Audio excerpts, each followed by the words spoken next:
Hier ist der größte Segel-Hotspot des gesamten Mittelmeerraums. Kroatiens Wasserwelt. Unberührte Buchten, einsame Strände. Das zieht Touristen aus aller Welt an. Eine Woche auf dem eigens gemieteten Traumschiff. Feiern, Party machen. Es gibt aber auch Tourismus, die sehr viel Müll hinterlassen, sehr viel Dreck machen. Die, auch wenn sie auf dem Wasser sind, nicht aufpassen, da schmeißen sie den Müll ins Wasser. Kroatien tut alles dafür, um möglichst viele Touristen anzuziehen, mit unabsehbaren Folgen. Vom CO2-schädlichen Dieselverbrauch bis zu künstlich angelegten Stränden. Allein in einer Hand finden Sie kleinste Plastikpartikel. Was glauben Sie, wie viel Verschmutzung es noch gibt, die nicht einmal sichtbar ist? Viele Einheimische befürchten, dass ihnen der Boom über den Kopf wächst. Es geht mir so schlecht, wenn ich sehe, wie die Küste zugebaut wird. Alles nur für Touristen. Und dann lebt hier 6 Monate lang niemand. Nur leere Häuser.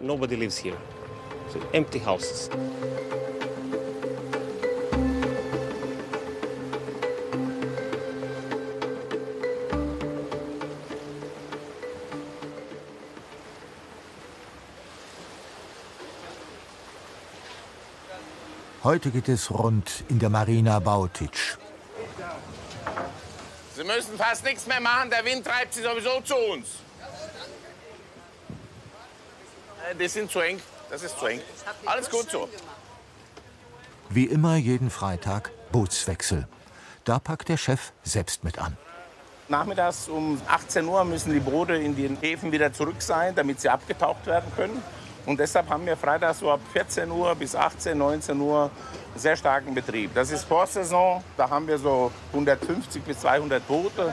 In der Hauptsaison fast 400 Boote, die wir abfertigen können. Die Urlauber tanken nicht nur nach, sie bringen auch jede Menge Müll mit. Hoffentlich.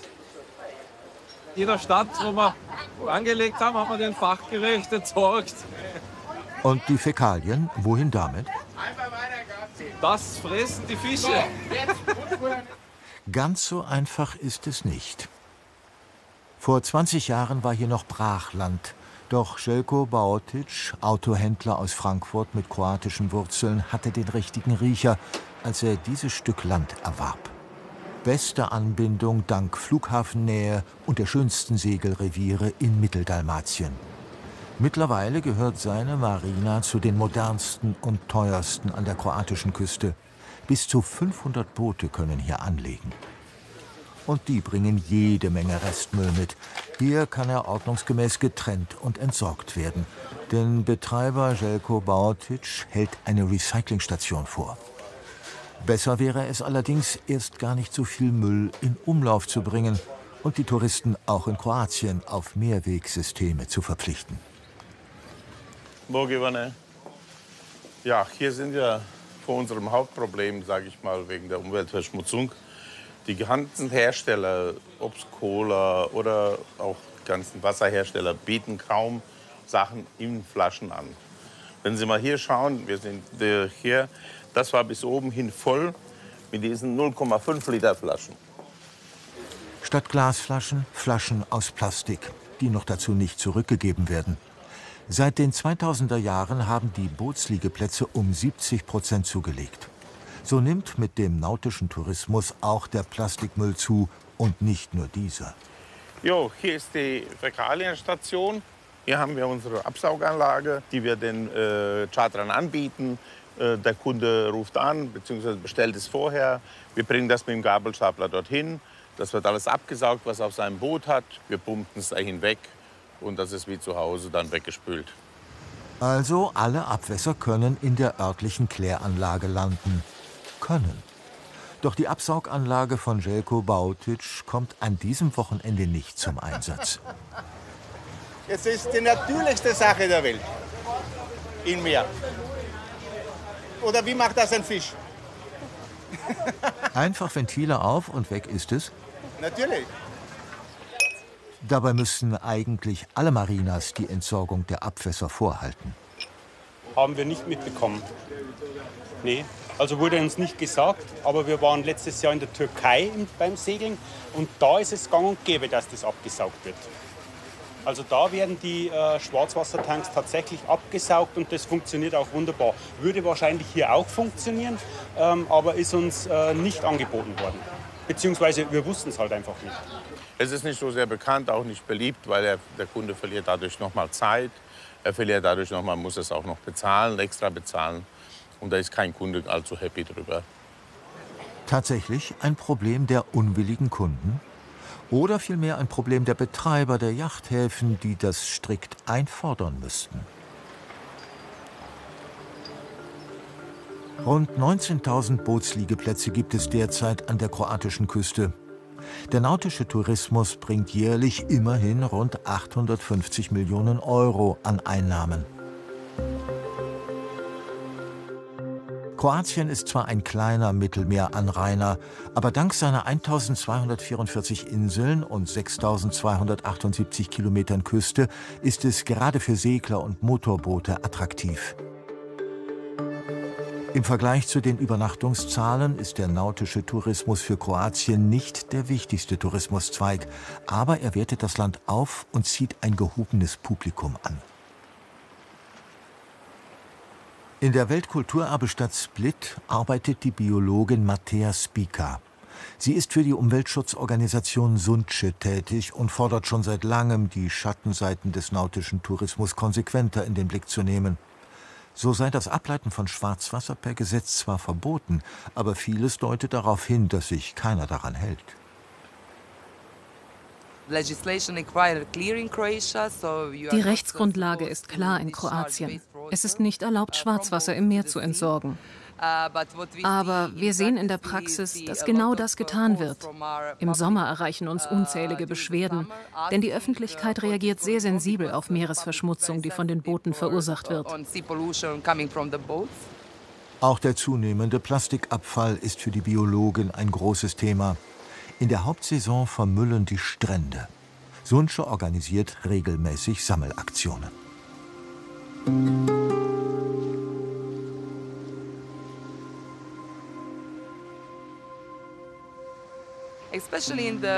Besonders an den Stränden und in den Buchten sammeln wir viel Müll ein. Es dauert 3 Monate und dann müssen wir wieder mit dem Einsammeln anfangen. Es handelt sich also um ein anhaltendes Problem, das auf staatlicher Ebene und im Dialog aller Staaten gelöst werden muss.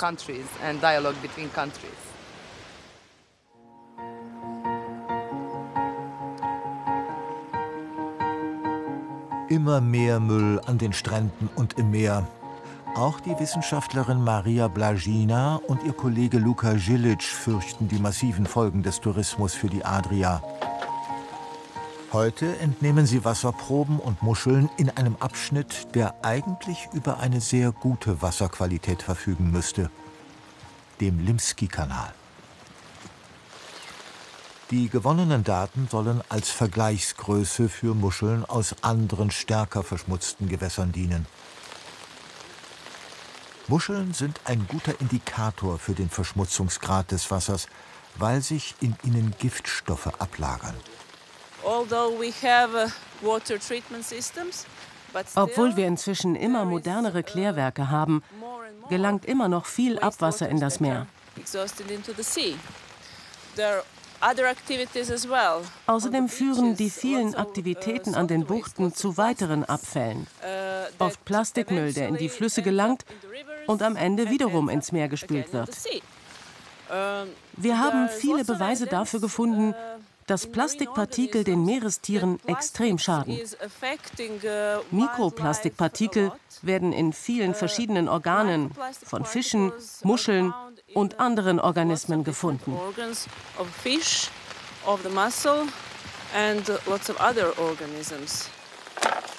Umfangreiche Daten müssen gesammelt werden, um präzise Rückschlüsse auf mögliche Veränderungen in der Adria ziehen zu können. Vor Ort überprüfen Maria Blažina und Luka Žilić als erstes den pH-Wert und den Salzgehalt. Entwarnung. Die Werte sind, wie erhofft, in diesem abseits der Touristenströme liegenden Gewässer noch unauffällig. Doch welche Situation erwartet die beiden Wissenschaftler im Hafen von Pula, der größten Stadt Istriens? Hier kommen gleich mehrere belastende Faktoren zusammen. Rückstände aus der Industrie, Abwasser aus der Kanalisation und Verschmutzung durch den Bootsverkehr. Die Chemikerin und ihr Kollege rechnen mit Giftstoffen wie Schwermetall, Erdölrückstände und Bakterien. Und dies sowohl im Wasser des Hafenbeckens als auch in den Muscheln. Diese Gegend ist natürlich stark verunreinigt und darunter leidet die Artenvielfalt. Wir haben genug Anzeichen dafür gefunden, dass die Lebensqualität hier stark gesunken ist. Auch Chemikalien, die schon lange nicht mehr verwendet werden dürfen, halten sich noch Jahrzehnte im Meer.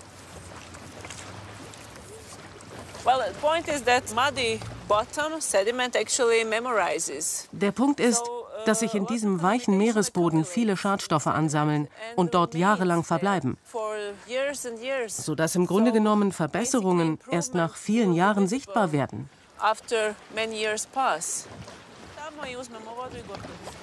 Ihre Funde werden sie im Labor später noch genauer untersuchen.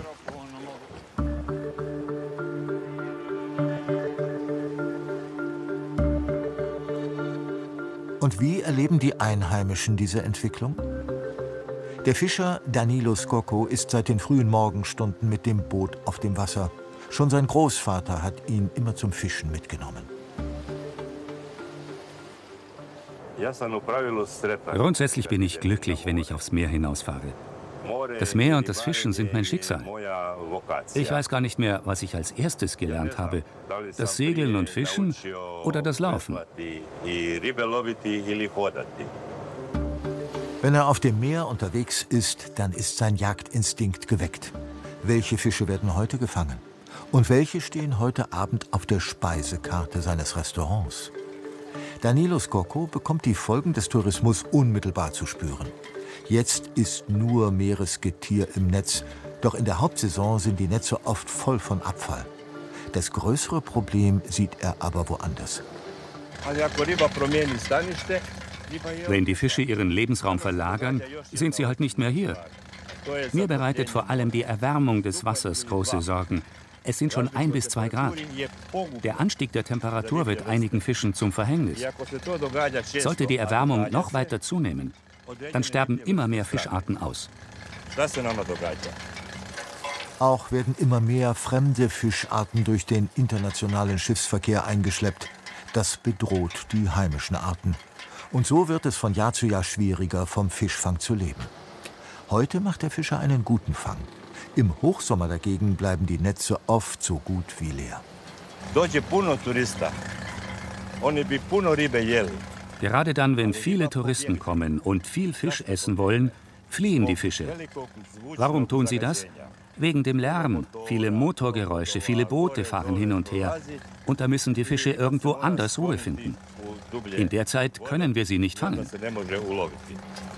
Danilo Scocco schließt deshalb sein Restaurant im August für ganze 3 Wochen. Sein Batellina, längst eine Institution in der Region, macht auch erst abends auf. Aus Prinzip kaufen sie nur sehr wenig Fisch zu. Nicht immer leicht durchzuhalten. Die Gäste essen inzwischen lieber kleinere Fische und nicht mehr so gerne die großen wie früher. Wir können überhaupt kleinere Portionen viel leichter verkaufen. Wir passen uns an. Und wir fischen nur so viel, wie wir abends wirklich brauchen. Sein Sohn David arbeitet mit im Betrieb. Lange Zeit sind beide zusammen hinaus aufs Meer gefahren und haben auch gemeinsam gekocht. Jetzt entwickelt David immer wieder neue Gerichte. Wie hier aus den kleinen Haien, die in Kroatien gegessen werden dürfen. Bei den vielen Restaurants in Istrien müssen sie erfinderisch sein. Gemeinsam hat sich die Fischerfamilie hochgearbeitet. Heute muss der Gast weit im Voraus einen Tisch bestellen. David Scocco ist in Istrien auch ein bekannter Fernsehkoch. Er klärt auf und wirbt dabei für seine Philosophie. Wir versuchen einfach alles vom Fisch zu verwenden. Wir möchten nichts wegwerfen. Und wir schätzen, was das Meer uns gibt. Es spielt keine Rolle, ob es teuer ist oder nicht. Für uns ist es wichtig, nachhaltig zu fischen. Und so sollen auch unsere Gerichte aussehen. Wir benutzen, was wir fangen. Alles ist gut.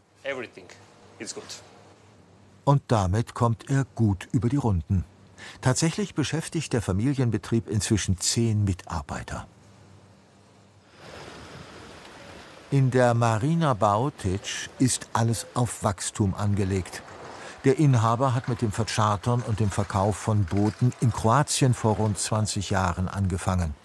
Mittlerweile vertreibt er auch Luxusjachten inklusive Wartung und der jährlichen Generalüberholung. Ja, es ist je nach Größe. Je größer natürlich ist das Boot auch breiter und höher. Wir reden hier von knapp über 5 Millionen Euro für das Boot. Das hinten sind ältere Boote, da reden wir über vielleicht 500 bis 1 Million. Dann haben wir hier auf der Seite, wenn Sie sehen, das ist auch ein Boot um 1 Million. Da hinten das Boot ist um die 3 Millionen.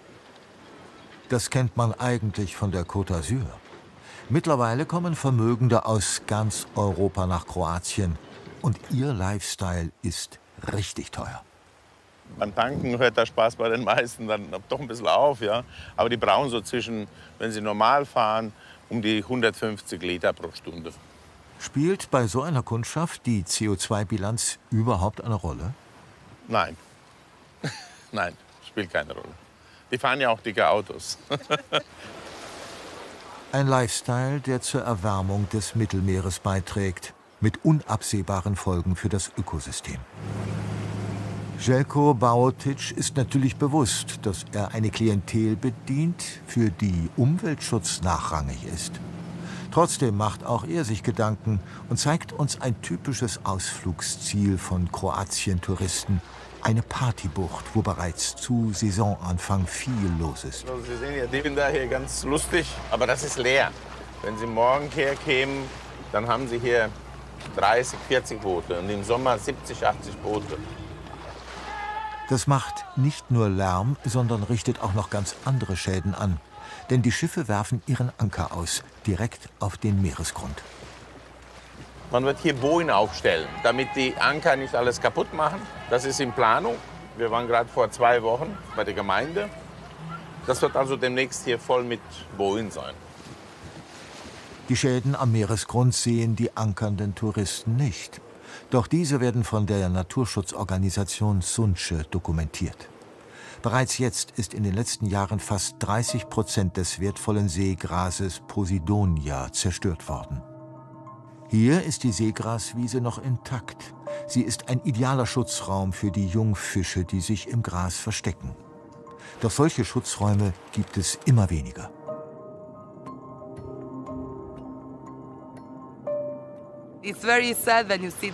Es ist sehr traurig zu sehen, wie die Anker der Boote alles zerstören. Das müssen wir dringend stoppen. Und das ist nicht nur unser Problem. Es geht den gesamten Mittelmeerraum etwas an. Alle brauchen Regelungen. Hier ist es derzeit so, dass es gar keine Regeln gibt. Alle machen, was sie wollen.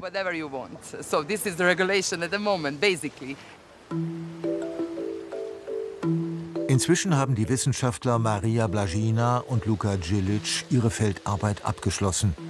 Beide arbeiten am renommierten Meeresforschungsinstitut Ruder Boskovic in Rovinj. Sie wollen nun die Muscheln untersuchen, die sie unter anderem im Hafen von Pula eingesammelt haben. Die Muscheln werden in einem aufwendigen Verfahren einem Stresstest unterzogen. Nach einer Pause von 10 Tagen wird der Zustand der Muscheln erneut überprüft. Dann wird sich zeigen, je nachdem, ob die Tiere sich regenerieren konnten oder nicht, ob ihr Organismus durch das belastete Wasser bereits irreparabel geschädigt wurde. Auf den ersten Blick sehen alle gleich aus. Man kann die guten, aber von den schlechten unterscheiden, indem man zum Beispiel an ihnen riecht. Die wir aus dem Hafen geholt haben etwa, oder aus der Nähe von Klärwerken, die riechen schlecht, nach Schwefel. Man kann die anaeroben Prozesse riechen, die ablaufen.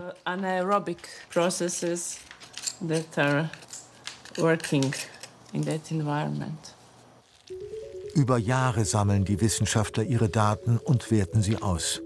Dann können sie aber nur Empfehlungen aussprechen. Die Regierung setzt die Höchstgrenzen von Schadstoffen selbst fest. Maria Blažina hofft auf strengere Regeln der EU, damit der Umweltschutz in Kroatien endlich vorankommt. Unser Meer ist eine wichtige Ressource und sie ernährt auch Europa. Fast 100% der Fische, fast unser gesamter Wildfang, wird nach Europa exportiert. Also geht doch diese Quelle alle etwas an und ist für alle wichtig.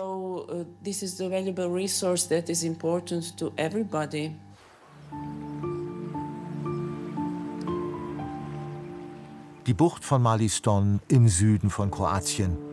Eine Landschaft, die für ihre Schönheit weit über Kroatiens Grenzen hinaus berühmt ist. Hier haben zahlreiche Austern- und Muschelzüchter ihr Zuhause. Rund 2 Millionen Austern werden hier im Jahr angeboten. Für die Einheimischen steht viel auf dem Spiel. Der Meeresbiologe Vladimir Onofri kennt sich mit Austern und Muscheln bestens aus. Jahrzehnte hat er auf diesem Gebiet geforscht.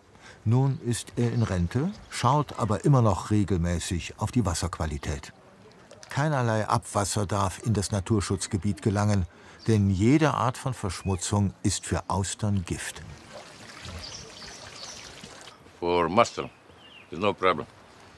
Für Muscheln ist es kein Problem. Man kann Muscheln auch in einem verschmutzten Meer züchten. Sie wachsen sogar schneller. Aber sie werden eben bei hoher Temperatur gekocht. Austern dagegen isst man roh. Und deshalb muss das Wasser sehr, sehr sauber sein. Daher steht diese Bucht unter Naturschutz. Vladimir Onofri kennt die Einheimischen hier, etwa die alteingesessene Familie Berek, und erfährt aus erster Hand von ihren Problemen. Die letzte Epidemie mit dem Norovirus liegt schon lange zurück, doch sie ist unvergessen. Nichts fürchten die Züchter mehr als eine bakterielle Verunreinigung dieses Teils der Adria. Die Austern werden überwacht und jeden Tag streng kontrolliert. Vladimir Onofri hat mitgeholfen, die besten Züchtungsmethoden zu entwickeln, denn nur bei einer guten Ernte ist die Zucht überhaupt noch rentabel.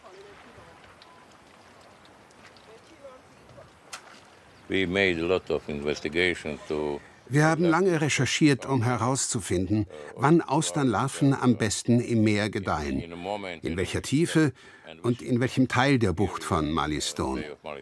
Man muss sehr vorsichtig sein, wann die Netze ins Meer gebracht werden. Ist es zu früh, dann kann eine ganze Saison verloren gehen.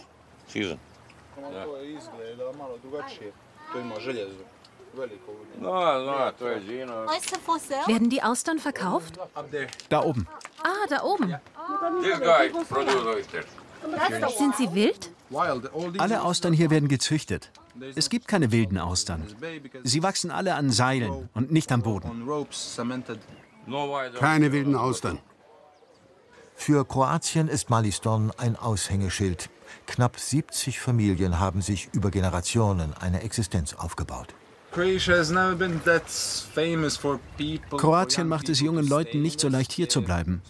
Da muss man schon etwas Eigenes besitzen. Gerade in dieser Gegend. Ich mache den Job schon seit ich 12 Jahre alt bin, mein ganzes Leben.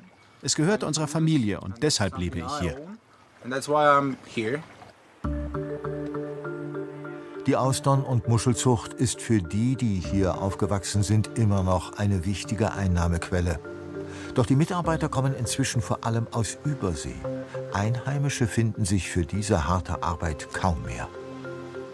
Tomislav Božović führt den alteingesessenen Familienbetrieb in 5. Generation, gemeinsam mit seinem Bruder. Heute ist ein wichtiger Tag, denn die 1,5 Jahre alten Austern werden nun zwischen die Muscheln befestigt und bleiben nochmals 8 Monate im Meer. Der Betrieb muss sich ständig auf neue Herausforderungen einstellen. Es gibt immer mehr Zuchtfisch in der Region für den Export und auch für die Touristen. Und dieser breitet sich auch in Maliston aus und gefährdet die Muscheln.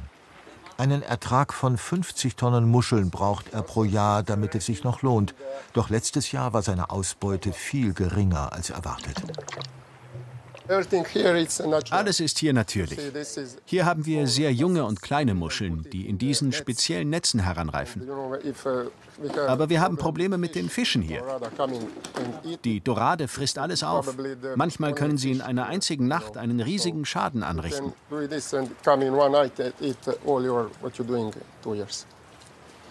Neben den Muscheln sind inzwischen auch die Austern stark gefährdet. Mehrere Jahre dauert es, bis sie in den Verkauf gelangen. Ein großes Problem, auch hier, die zunehmende Erwärmung des Meeres. Das Meer ist sehr warm im Sommer. Viele Austern sterben deshalb. Wir züchten um die 600.000 bis 700.000 Austern. Über den ganzen Prozess hinweg bleiben aber nur rund 100.000 Austern übrig. So viele sterben. Diese Austern waren insgesamt fast 2 Jahre im Wasser. Heute werden sie geerntet. Welche Austern haben überlebt und wie ist ihr Zustand? Erst später an Land werden sie genau wissen, wie hoch ihr Ertrag ist. Marliston, ein kleines Paradies, das um die Existenz seiner Austern- und Muschelzucht kämpfen muss.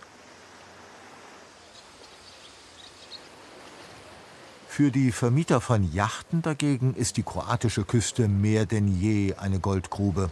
Rund 4000 Boote stehen hier zur Auswahl, angeblich die größte Charterflotte der Welt, gemessen an der Größe des ansonsten kleinen EU-Landes. So, ich gehe kurz vor. Er möchte mithelfen, dass die Boote nachhaltiger werden. Vercharterer Detlef Hagel hat in seiner Flotte etwas Besonderes im Angebot. Einen Katamaran, den er befreundeten Geschäftspartnern gerne vorführt. So. Hier sind keine Kunststoff- oder Aluminiumjalousie drin, sondern Echtholz. Sehr hochwertig und sehr schön, sehr warm. Und eben ein nachhaltiges Material. Geräumige Luxusküche, 4 Doppelkabinen, in die man nicht reinkriechen muss, sondern in denen man aufrecht stehen kann. Hier bleiben keine Wünsche offen. Tatsächlich ist der Katamaran wie ein schwimmendes 4-Sterne-Hotel ausgerüstet. Er wird mit Crew inklusive Koch vermietet. Und neben der komfortablen Ausstattung ist hier auch in nachhaltige Technik investiert worden. Wir stehen ja hier unter einem großen Dach. Das Dach ist komplett voll mit Solarpaneele. Und genauso die Außenflügel sind mit Solarpaneele bestickt, rechts und links. Das heißt, wir haben hier 6,6 kW Solaranlage. Wir haben Stromspeicher. Das Ganze ist intelligent geregelt. Das heißt, auch wenn alle Klimaanlagen laufen, wenn alles läuft, brauchen wir keinen Landstrom und keinen Generator. Gut für das Gewissen? Angesichts der ansonsten eher schlechten CO2-Bilanz. Immerhin kostet die Urlaubswoche rund 45.000 €. Natürlich, ja. Also wenn der Bootseigner dann das Boot so ausstattet, dass da etwas passiert, auch in die Richtung, das ist auf jeden Fall. Also hier haben wir zum Beispiel das Daily WC, wo man sich tagsüber... Also wieder Abwässer und Fäkalien. Doch auch dafür ist hier vorbildlich vorgesorgt. Toilette hier nutzen. Hier sehen wir jetzt das Herzstück. Das ist die Biokläranlage.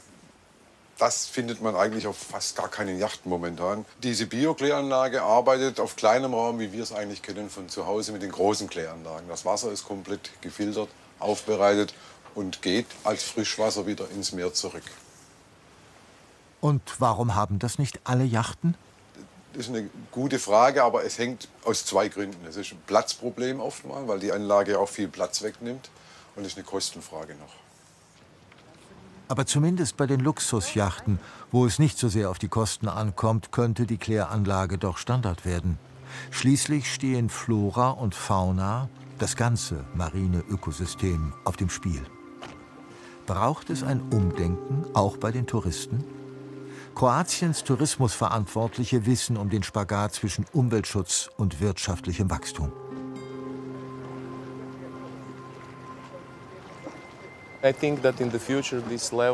Ich denke, man muss zukünftig das Bewusstsein weiterentwickeln, dass es notwendig ist, etwas für die Umwelt zu tun. Vielleicht braucht es auch Strafen. Aber wissen Sie, es sind zu viele auf dem Meer. Und man müsste dafür genug Aufsicht und Polizei haben. Das ist absolut unmöglich. Ich denke, besser man erzieht die Kunden bereits in den Marinas dazu.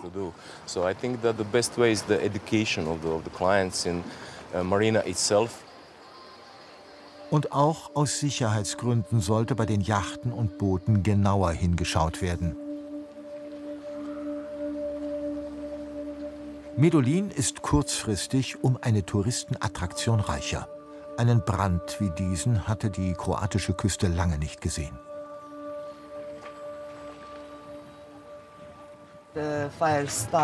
Es fing zunächst auf einem Boot zu brennen an. Und dann hat der Wind es weiter entfacht. Alles war verbrannt in 2,5 Stunden. 22 Boote brannten aus. Sie alle gehörten privaten Besitzern. Sie sind teuer. Manche von ihnen waren ganz neu. Ein großer Schaden, viel Geld verloren. Betroffen sind natürlich auch die umliegenden Ladenbesitzer. Sie stammt aus Deutschland. Es war krass. Ja, und dann kommt man hier hin und weiß überhaupt nicht, was ist jetzt. Kannst du den Laden aufmachen? Kommst du überhaupt auf den Platz? Ich kann wirklich nur beten, dass sowas nicht nochmal passiert. Und vor allem nicht in der Hauptsaison. Weil vor allem, man kann wirklich vom Glück reden, dass keiner verletzt wurde. Ne? Der Brand war eine der größten nautischen Katastrophen, an die sich die Einheimischen erinnern können. Auch für die Umwelt ein Desaster. Verbranntes Plastik, noch auf Grund liegende Schiffswracks. Über die Unfallursache gibt es verschiedene Theorien. Eine war, dass das Schiff selbst explodiert von Batterie. Das Batterie was laden und dann explodiert. Aber es gibt noch andere Ursachen, warum ausgerechnet auf dem Wasser aus einem brennenden Schiff viele werden können. Ich glaube, das größte Problem ist das Material, aus dem die Boote gemacht sind. Plastik und Verbundstoffe entflammen leicht. Ich meine, man müsste darüber nachdenken, neue Materialien zu finden, mit denen man die Boote auch bauen kann. Mit gleichem Aussehen, aber feuerresistent.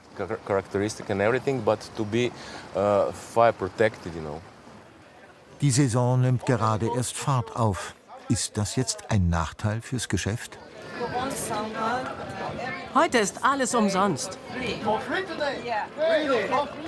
Sie können sich eins aussuchen. Es ist eine Information für Ausflug. Es ist nicht gute Werbung, aber wir machen Spaß, wenn jemand passen. Wir sagen, hallo, möchten Sie vielleicht einen Bootausflug, aber nicht mit diesem Boot. Wir haben andere in Top-Zustand. Ich mache mir keine Sorgen. Medellin ist ein hervorragender Platz für den Urlaub. Und es ist doch so schön hier.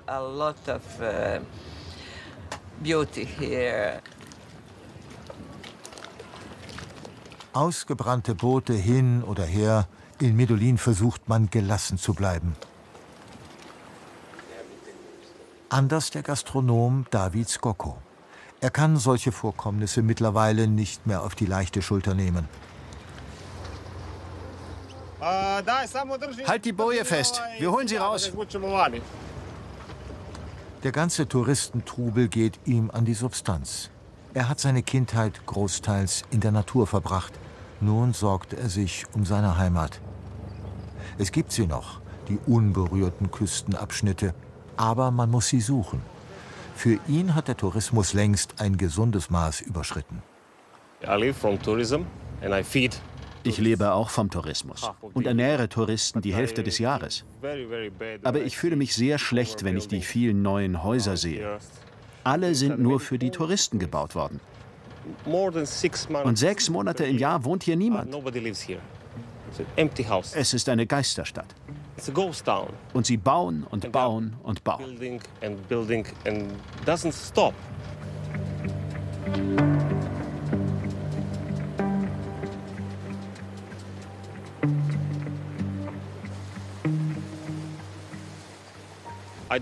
Ich möchte nicht, dass meine Kinder in einer Geisterstadt aufwachsen. Wenn also jemand hier ein Haus kauft aus dem Ausland, dann komm und lebe mit uns. Bleib hier. Verbringe Zeit mit uns. Und denke nicht die ganze Zeit an Vermieten, Verkaufen, ans Geschäft. Komm her und lebe hier. Werde einer von uns. Ich liebe meine Heimat sehr. Strandidylle pur. Doch hier ist sie trügerisch. Auch bei Fažana in Istrien wird für den Tourismus alles getan. Über viele Kilometer sieht inzwischen der Strand gleich aus. Überall Kieselsteine.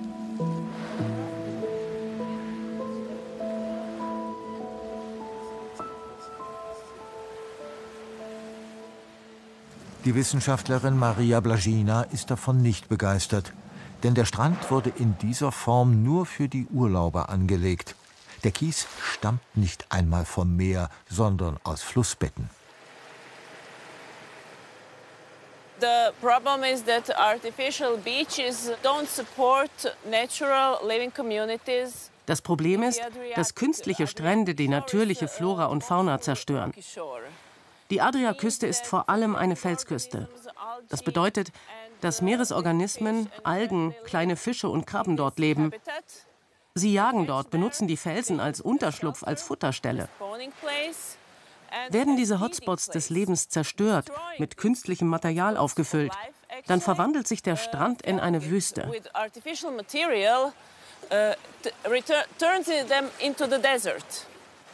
Inzwischen nehmen diese künstlichen Strände in Kroatien immer weiter zu. Eine Gefahr: der Kies rutscht mit der Zeit immer weiter ins Meer hinein. Das Wasser wird flacher und flacher.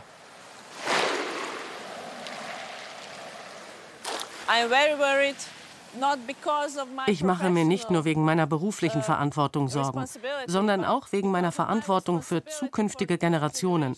Zuallererst für meine Kinder und für die Welt, die wir ihnen hinterlassen. Das Geschäft mit dem Tourismus. Eine Gratwanderung für alle, auch für das Familienrestaurant Batelina von Danilo Scocco. Das Restaurant wurde auf 50 Plätze erweitert. So ist es rentabel. Größer soll es aber nicht werden.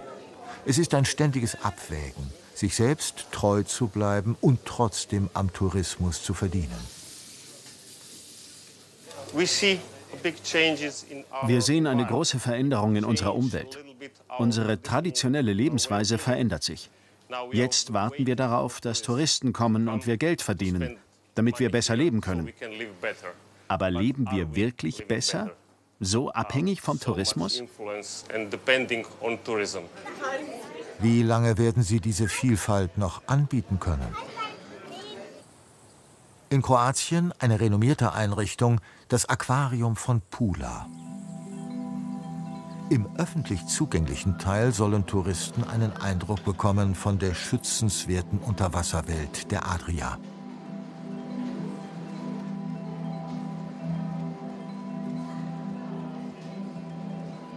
Hier sieht sich auch Dora Klisovic immer wieder um. Sie ist Koordinatorin eines ganz besonderen Projektes, nämlich der Wiederansiedlung dieses vom Aussterben bedrohten Tieres, der Pinna nobilis. Die große Steckmuschel ist die größte in der gesamten Adria vorkommende Meeresmuschel. Sie wächst bis zu 1 Meter heran. Die Menschen hier sind emotional wirklich sehr mit der Pinna nobilis verbunden.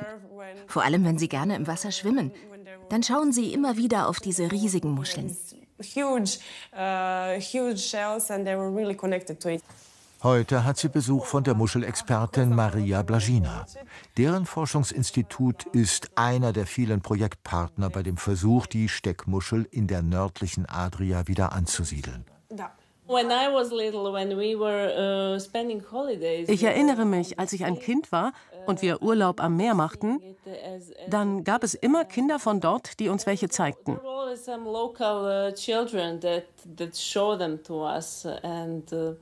Vielleicht sind es sogar meine ersten Erinnerungen, mein erster Kontakt mit der Unterwasserwelt.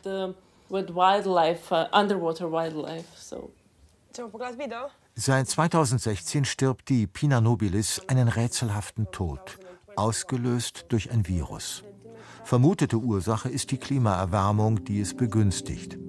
Ganze Populationen sind mittlerweile abgestorben.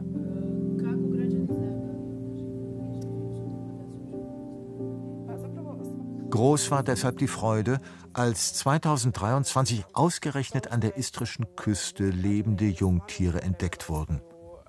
Auf das Wiederansiedlungsprojekt schaut mittlerweile ganz Kroatien mit einigem Stolz. Die Bürger sind aufgerufen, lebende Exemplare zu melden.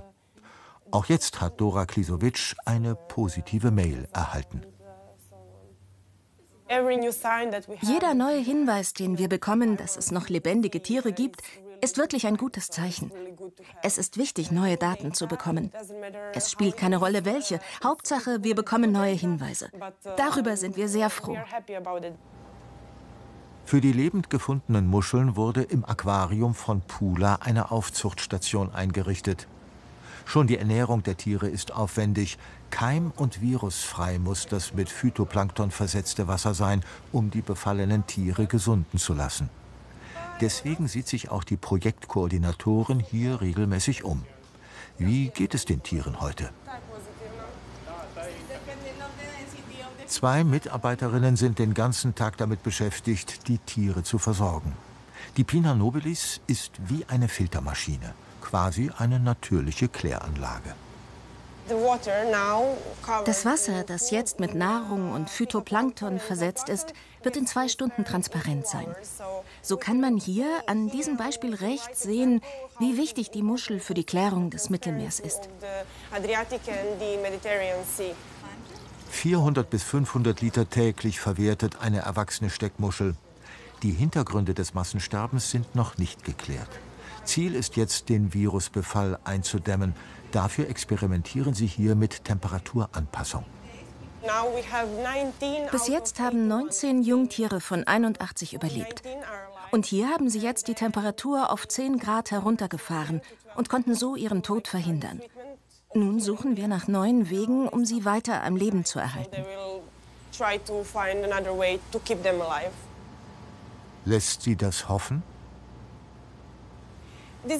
Ja, das ist wirklich ein sehr großer Erfolg. Ein hoher Prozentsatz und ein großer Erfolg.